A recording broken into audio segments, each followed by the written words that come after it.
উপস্থিতি, আমি আপনাদের সামনে মহাগ্রন্থ আল কোরআন থেকে 114 সূরার সর্ববৃহত্তম সূরা সূরা আল বাকারা থেকে 43 নম্বর আয়াতে কারিমা তিলাওয়াত করেছি। এর পাশাপাশি মহানবী শ্রেষ্ঠ নবী তার জবানের অমূল্য বাণী অসংখ্য হাদিস থেকে একটি হাদিসে মুবারাকা পেশ করেছি। আয়াত এবং হাদিসের আলোকেই আমি আপনাদের সামনে কিছু কথা বলবো। দাওয়াত ও তাবলীগের নিসবতে ইমানি জরুরি বয়ান হবে। তাই আল্লাহ পাক রব্বুল আলামিন আমাদেরকে ইখলাস ও রুহানিয়তের সমন্বয়ে কিছু কথা বলা এবং শোনার মতো তৌফিক দান করুক, আমিন। সম্মানিত সুধী, বর্তমান দুনিয়ায়, বর্তমান পৃথিবীতে আমরা এমন কিছু গুনাহ করি, এমন কিছু কাজ করি যেগুলাকে আসলে মূলত আমরা গুনাহই মনে করি না। বলবেন হুজুর, যেমন সরকারের লাইন থেকে আংটা লাগায়া কারান চুরি করা, রাস্তার ইট খুল্লা নিয়া নিজের ঘরের গুরুর নিচে বিছায়া দেওয়া, আরেকজনের ক্ষেতে লাইল খাইটা তার ক্ষেতের পানি নিজের ক্ষেতে দিয়ে দেওয়া, এগুলোকে আমরা গুনাহ মনে করি না। অথচ আল্লাহ রাব্বুল আলামিন কুরআনে হাকিমে বলেন, ইন্না রাব্বাকা লাবিল মিরসাদ, আপনার রব আপনাকে যেদিন ধরবে সেদিন রবের ধরা থেকে বাঁচার কোনো উপায় থাকবে না। এজন্য আসুন আমরা সকলে আল্লাহ তাআলার ধরা থেকে বাঁচতে চাই।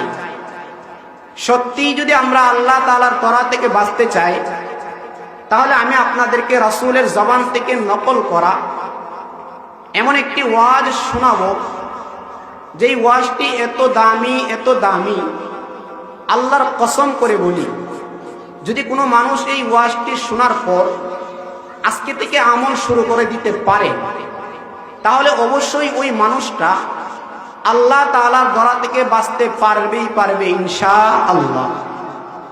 আপনারা বুঝে থাকবেন, মূলত 30 পারা কুরআনুল কারীমে ওয়াজ করেছেন আল্লাহ নিজেই বলেন, ফাযাক্কির ইন্নামা আনতা মুযাক্কির।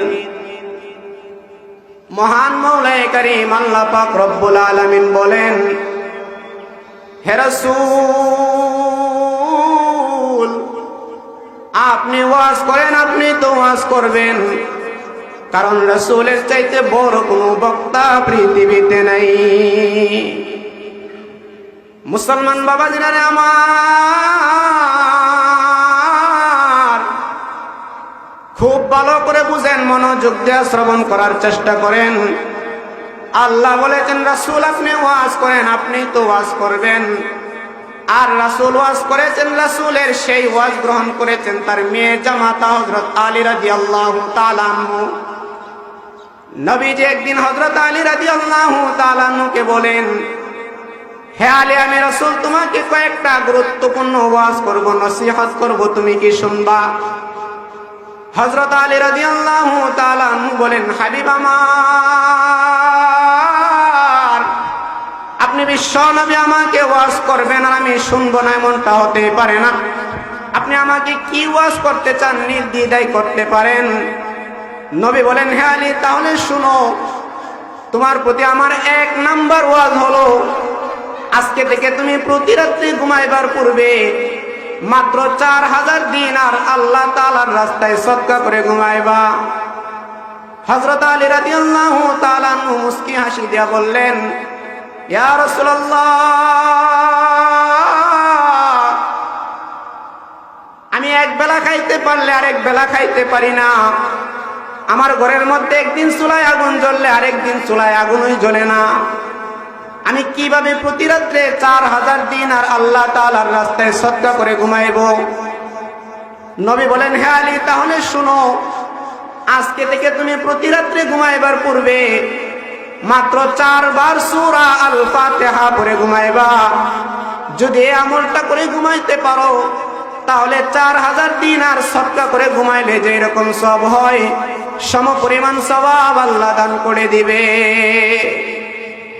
হে আলী, তোমার প্রতি আমার 2 নাম্বার ওয়াজ হলো, আজকে থেকে তুমি প্রতি রাত্রি ঘুমাইবার পূর্বে 30 পারা কুরআনুল কারীম খতম করে ঘুমাইবা। হযরত আলী রাদিয়াল্লাহু তাআলা আনহু বলেন, রাসূল, এশারের নামাজের পর থেকে কুরআনুল কারীমের তিলাওয়াত শুরু করে দেই। ফজরের আজান দিবে, আমার কুরআনুল কারীমের তিলাওয়াত শেষ হতে পারে, নাও হতে পারে। আমি কোন সময় কুরআনুল কারীম খতম করব আর কোন সময় ঘুমাবো? নবী বলেন, হে আলী, তাহলে খুব ভালো করে শুনো, আজকে থেকে তুমি প্রতি রাত্রে ঘুমাইবার পূর্বে মাত্র 3 বার সূরা ইখলাস, মুসল্লিদের পরিভাষায় কুল হুয়াল্লাহু আহাদ, এই সূরাটা পড়ে ঘুমাইবা। যদি এই আমলটা করে ঘুমাইতে পারো তাহলে 30 পারা কুরআনুল কারীম খতম করে ঘুমাইলে যে এরকম সওয়াব হয়, সম পরিমাণ সওয়াব আল্লাহ দান করে দিবে। হে আলী, তোমার প্রতি আমার 3 নাম্বার ওয়াজ হলো, আজকে থেকে তুমি প্রতি রাত্রে ঘুমাইবার পূর্বে একটা ঝগড়া মীমাংসা করে ঘুমাইবা। হযরত আলী রাদিয়াল্লাহু তাআলা আনহু বলেন, ইয়া রাসূলুল্লাহ, লাউরা গ্রামের মানুষ কি প্রতিদিন ঝগড়া করে, আমি কোথায় পাবো, কিভাবে মীমাংসা করব? নবী বলেন, হে আলী, তাহলে শুনো, আজকে থেকে তুমি প্রতি রাত্রে ঘুমাইবার পূর্বে মাত্র 10 বার আস্তাগফিরুল্লাহ এই আমলটা করে ঘুমাইবা। যদি এই আমলটা করে ঘুমাইতে পারো তাহলে একটা ঝগড়া মীমাংসা করে ঘুমাইলে যে এরকম সওয়াব হয়, সম পরিমাণ সওয়াব আল্লাহ দান করে দিবে। হে আলী, তোমার প্রতি আমার 4 নাম্বার সর্বশেষ ওয়াজ হলো, আজকে থেকে তুমি প্রতি রাত্রে ঘুমাইবার পূর্বে জান্নাতের মূল্য দিয়ে ঘুমাইবা। হযরত আলী রাদিয়াল্লাহু তাআলা আনহু একটা মুস্কি হাসি দিয়া বললেন, হাবিব আমার, আপনার ওয়াজ তো আমার বুঝে আসে নাই, কারণ জান্নাতের মূল্য দিব দূরের কথা, জান্নাতের একটা ইটের মূল্য দেওয়ার ক্ষমতা পৃথিবীর কারো আসেনি। ইয়া রাসূলুল্লাহ, আমি জান্নাতের মূল্য দিয়া ঘুমাইব কিভাবে? নবী বলেন, হে আলী, তাহলে শুনো, আজকে থেকে তুমি প্রতি রাত্রে ঘুমাইবার পূর্বে মাত্র 3 বার আমি রাসূলের শানে দুরূদ ও সালাম পড়ে ঘুমাইবা। যদি এই আমলটা করে ঘুমাইতে পারো তাহলে জান্নাতের মূল্য দিয়া ঘুমাইলে যে এরকম সওয়াব হয়, সম পরিমাণ সওয়াব আল্লাহ দান করে দিবে। এজন্যই তো আল্লাহ তাআলা কুরআনুল কারীমে বলেন, ফাযাক্কির ইন্নামা আনতা মুযাক্কির। হে রাসূল, আপনি ওয়াজ করেন, আপনি তো ওয়াজ করবেন, কারণ রাসূলের চাইতে বড় কোনো বক্তা আমি আল্লাহ পৃথিবীতে সৃষ্টি করি নাই। নবী যে ওয়াজটা হযরত আলী রাদিয়াল্লাহু তাআলা মুখে করে কেমন যেন গোটা মানব জাতিদেরকে কথা জানান দিতে চাই, আমার উম্মতেরা শোনো, তোমরা যদি এই ওয়াজটা শোনার পর আজকে থেকে আমল করা শুরু করে দিতে পারো তাহলে তোমরা দুনিয়ার প্রতিটি ঘাটে ঘাটে হবে সম্মানী, আর মৃত্যুর পরে পরকালেও হাসতে হাসতে আল্লাহর তৈরি জান্নাতি। এজন্য আমার বাবারা, ওয়াজ তো আমরা সবাই জানি, কিন্তু আমল করার বড় অভাব। এজন্য আসুন, আমি আপনাদের সামনে অল্প সময়, খুব লম্বা আলোচনা করব না, সময়ও যেহেতু সংক্ষিপ্ত, আমি যে আয়াতে কারিমা তেলাওয়াত করেছি আয়াতের আলোকে আপনাদের সামনে আলোচনা করব। আমি আপনাদের সামনে যে বিষয়টা নিয়ে আলোচনা করতে চাই সেটা হলো as-সালাত তথা নামাজ। আপনারা বলতে পারেন, হুজুর আপনি নামাজ নিয়ে কেন আলোচনা করবেন? রমজান মাস, আপনি রমজান নিয়ে আলোচনা করলেও তো হয়। এর আমি যে জবাবটা দিতে চাই সেটা হলো, রমজানের আলোচনা আপনারা আমার পরে যারা আলোচনা করবেন, আমার পূর্বে যারা আলোচনা করেছেন ওনারা রমজানের আলোচনা করেছেন, তবে আমি আপনাদের সামনে ইবাদতের মধ্যে সবচাইতে গুরুত্বপূর্ণ ইবাদত হলো নামাজ। এই জন্য আমি আপনাদের সামনে এই নামাজের বিষয়ে কয়েকটা কথা বলব। তো নামাজের বিষয়ে আলোচনা শুনতে হলে আমরা 3টা পয়েন্টে অল্প কথা শুনব। 1 নাম্বার, নামাজের গুরুত্ব ফজিলত আমাদেরকে বুঝতে হবে। 2 নাম্বার, নামাজ পড়লে লাভ কি হবে এটাও বুঝতে হবে। 3 নাম্বার, নামাজ না পড়লে ক্ষতি কি। এই 3 পয়েন্টে অল্প কথা বলবো ইনশাআল্লাহ। তো পয়েন্ট হলো 3টা। 1 নাম্বার, নামাজের গুরুত্ব। 2 নাম্বার, নামাজ পড়লে লাভ কি। 3 নাম্বার, নামাজ না পড়লে ক্ষতি কি। এই 3 বসে অল্প কথা বলবো। তো নামাজের গুরুত্বের ব্যাপারে উলামায়ে কেরামের অনেক কথা, হাদিসের মধ্যেও নামাজের অনেক গুরুত্ব এসেছে। তবে আমি আপনাদের সামনে সংক্ষিপ্তভাবে যেই কথাটি বলতে চাই সেটা হলো, মনে করেন একটা লাশ পাওয়া গেছে কিন্তু লাশের মাথা নাই, একটা লাশ পাওয়া গেছে লাশের মাথা নাই, তাহলে ওই লাশটার পরিচয় থাকে না। ঠিক ওইভাবে একটা মানুষ সমাজের সব দিক দিয়ে ভালো, চলাফেরা, ওঠা বসা, লেনদেন, কথাবার্তা, সব দিক দিয়ে মানুষটা ভালো, কিন্তু নামাজ নামক বন্দেগী তার নেই। বলে একটা লাশের মধ্যে মাথা না থাকলে যেমন লাশটার পরিচয় থাকে না, ঠিক ওইভাবে একটা মানুষ সমাজের সব দিক দিয়ে ভালো হওয়ার পরেও নামাজ নামক বন্দেগী না থাকলে তার ঈমানের পরিচয় থাকে।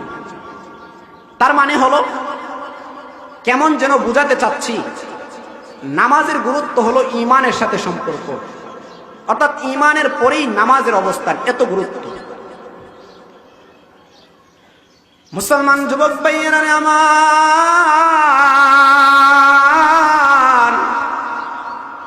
খুব ভালো করে বুঝেন, মনোযোগ দিয়ে শ্রবণ করার চেষ্টা করেন।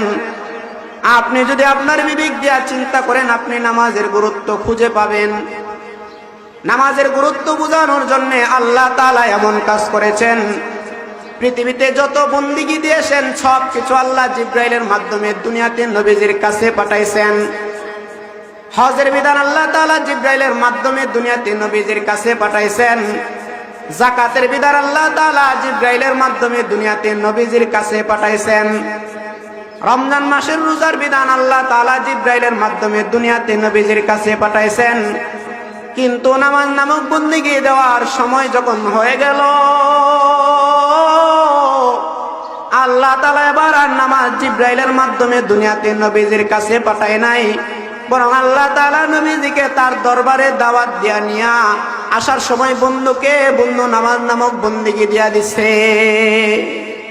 সব বন্দেগী আল্লাহ তাআলা জিবরাইলের মাধ্যমে দুনিয়াতে নবীজির কাছে পাঠাইছেন, কিন্তু নামাজের বিধান আল্লাহ তাআলা জিবরাইলের মাধ্যমে দুনিয়াতে নবীজির কাছে না পাঠায়া বরং নবীজিকে আল্লাহ তাআলা তার আরশে আজিম তৎপায়া আল্লাহ তাআলা নিজের কাছে নিয়া আল্লাহর কুদরতি হাতে বন্ধুকে বন্ধু নামাজ নামক বন্দেগী দিয়ে দিয়েছে।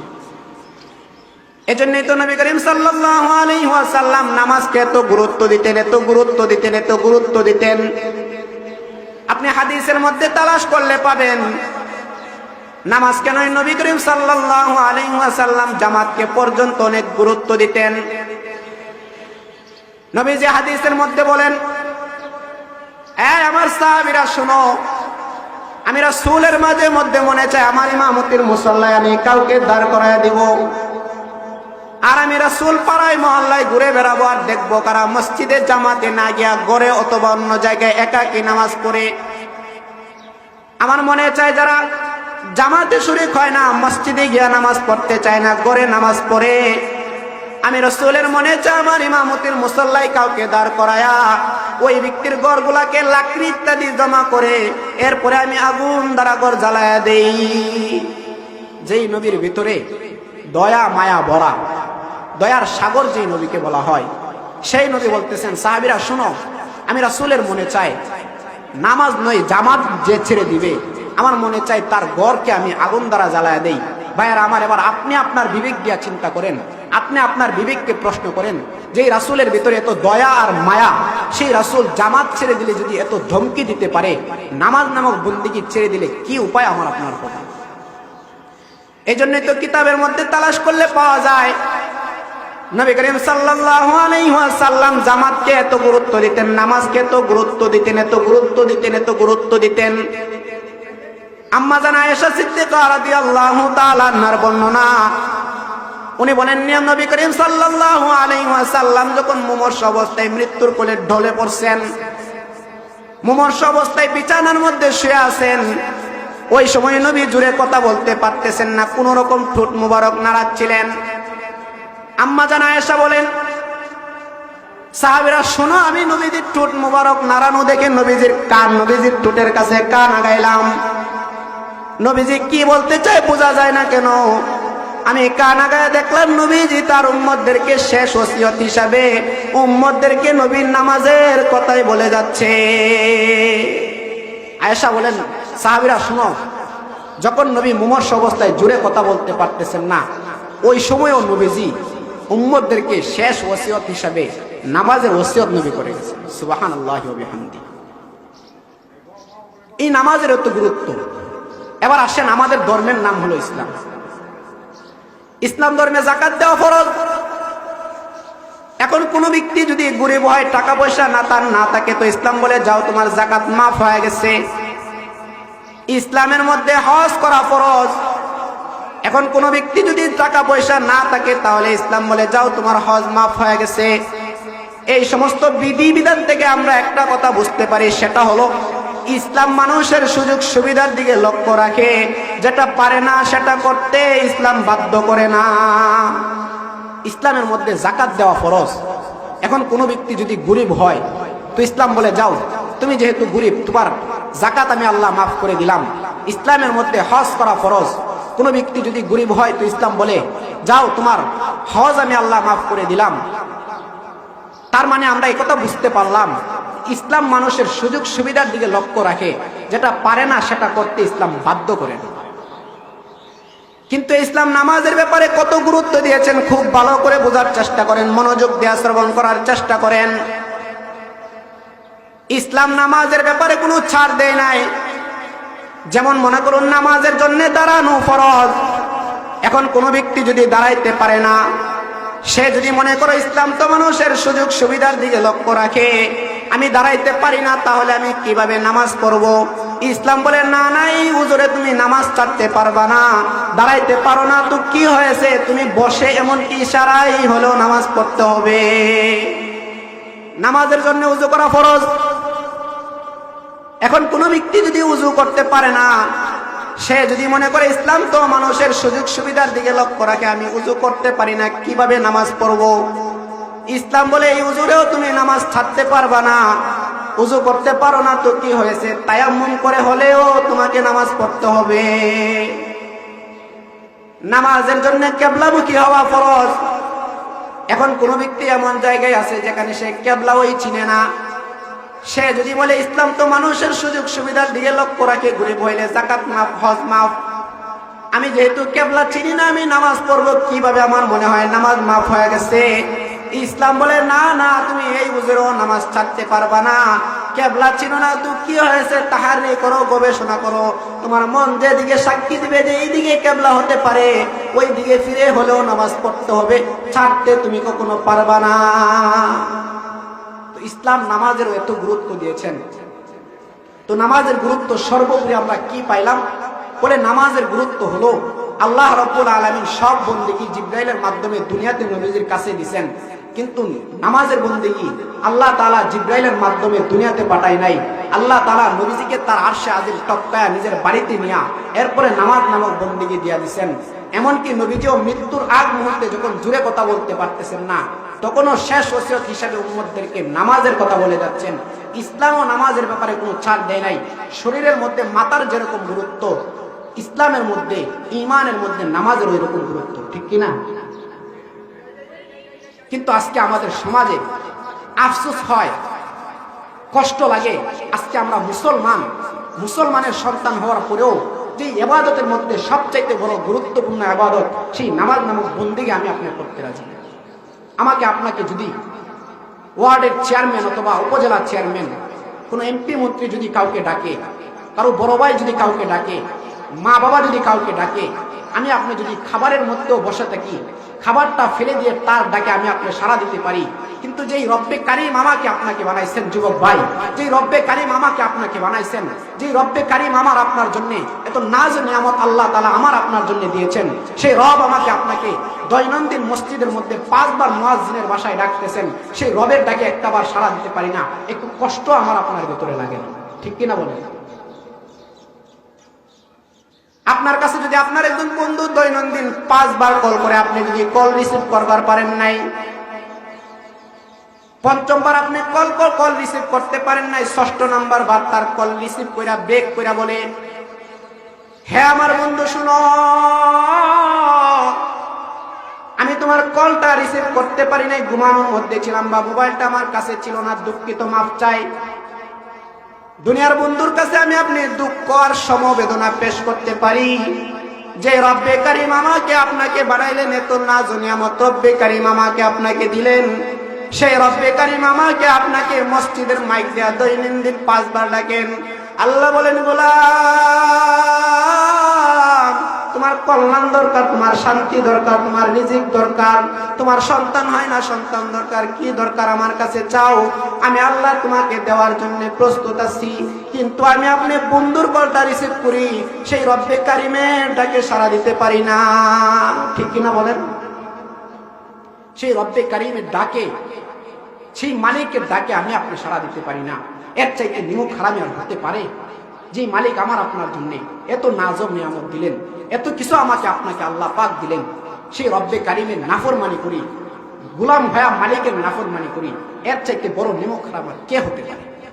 এজন্য আসুন আমার প্রাণের ভাইয়েরা, আমি পায়ের নিচে হাত রেখে বলবো, আপনার পায়ে যদি হাত রাখলো আপনি বুঝেন, আপনার পায়ে যদি হাত রাখলো আপনি আজকে থেকে নামাজ পড়েন, আপনার পায়ে হাত ধরে বলবো আজকে থেকে আর নামাজ নামক বন্দিগি ছাড়বেন না, আজকে থেকে রব্বে কারিমের কুদরতি কদমে সিজদায় ফালাই দেয়া আপনি আপনার নতুন জীবন আবার শুরু করেন। চোখের পানি যদি আপনি ছাড়তে পারেন, আল্লাহ আপনার চোখের পানির বিনিময়ে আল্লাহ রাব্বুল আলামিন আপনার জিন্দেগীর সব গুনাহ মাফ করে দিবেন। বলেন সুবহানাল্লাহ। আল্লাহ রসুল তো হাদিসের মধ্যে কত বলেছেন, এই আমার উম্মতেরা শুনো, রমজান মাস পাওয়ার পরে যে ব্যক্তি গুনাহ মাফ করাইতে পারলো না, রমজান মাস পাওয়ার পরে যে ব্যক্তি গুনাহ মাফ করাইতে পারলো না, রমজান মাস পাওয়ার পরে যে ব্যক্তি গুনাহ মাফ করাইতে পারলো না, তার মতো হতভাগা উম্মত আর কেউ হতে পারে না। এজন্য আসুন এই রমজানকে উপলক্ষ করে আজকে থেকে আমরা আমাদের নতুন জীবন শুরু করব, আর গুনাহ করব না।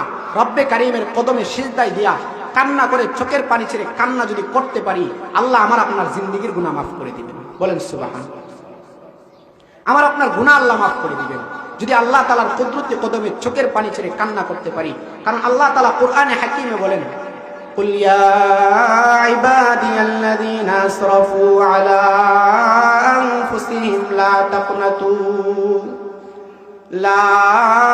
তাকনাতু মির রাহমাতিল্লাহ। আল্লাহ বলেন, বান্দা তোমার কি পরিমাণ গুনাহ হয়েছে, তোমার গুনাহ যদি হয়ে থাকে সাগর নদী পরিমাণ, মনে রাখবা আমি আল্লাহর দয়া মায়া সাগরের চাইতেও বিশাল। তোমার গুনাহ যদি হয়ে থাকে আসমান পরিমাণ, মনে রাখবা আমি আল্লাহ তাআলার দয়া মায়া 7 আসমান 7 জমিনের চাইতেও বিশাল। বলেন সুবহানাল্লাহ। এই জন্য আল্লাহর কুদরতি কদমে চোখের পানি ছেড়ে কান্না করতে পারলে আল্লাহর ওয়াদা আল্লাহ মাফ করে দিবেন। আল্লাহ বলেন, ইন্নাল্লাহা ইয়াগফিরুয যুনুবা জামিআ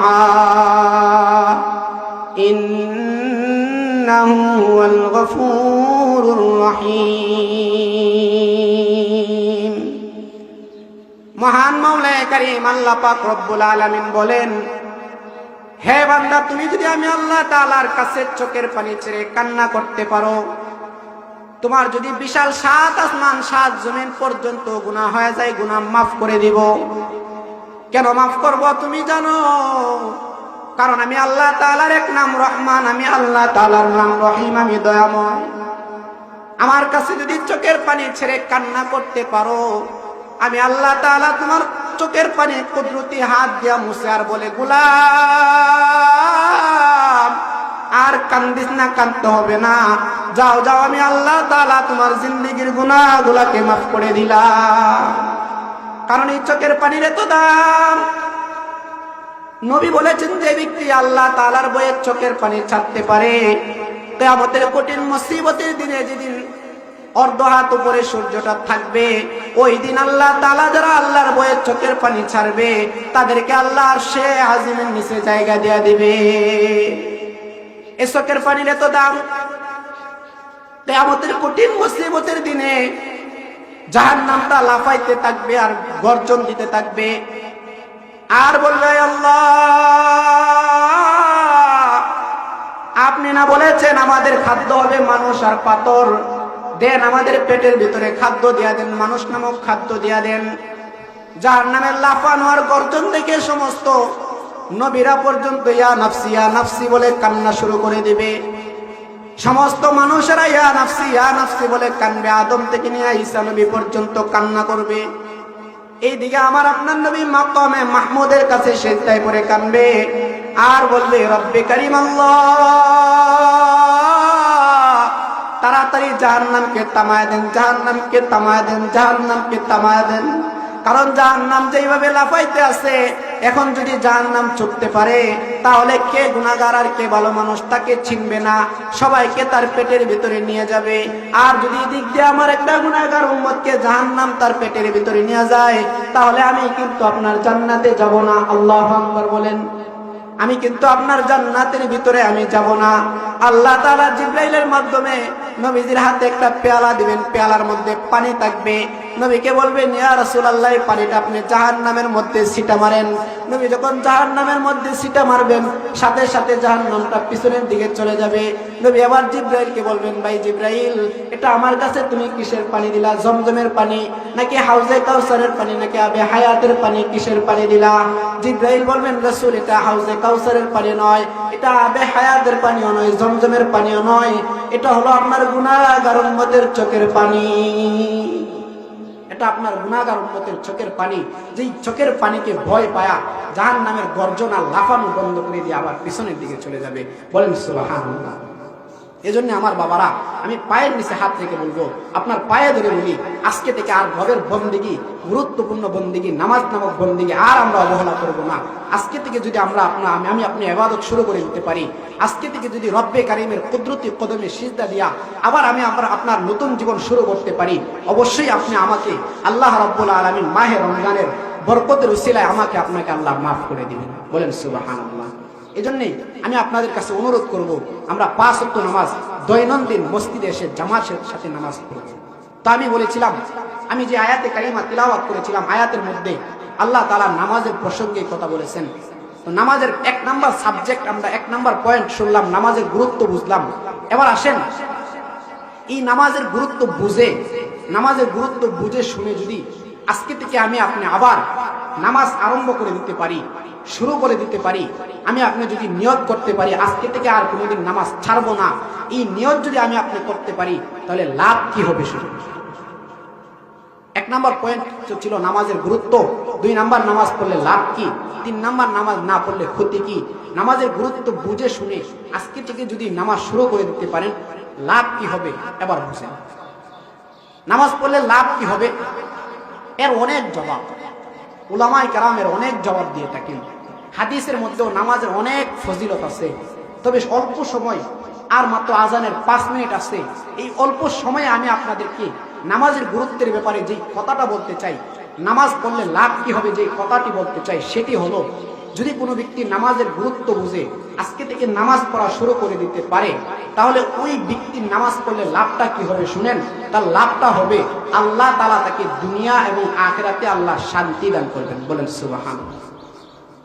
এবার আপনারা বলতে পারেন, হুজুর, দুনিয়াতে তো শান্তি দান করবেন, আখিরাতে শান্তি দান করবেন বললেন, আখিরাতে যে শান্তি দান করবে, অর্থাৎ নামাজ পড়লে আল্লাহ তাআলা আমাদেরকে জান্নাতের মালিক বানাবেন বুঝলাম, কিন্তু দুনিয়াতে নগদ আল্লাহ আমাদেরকে শান্তি কিভাবে দান করবেন বুঝায় দেওয়া যায়।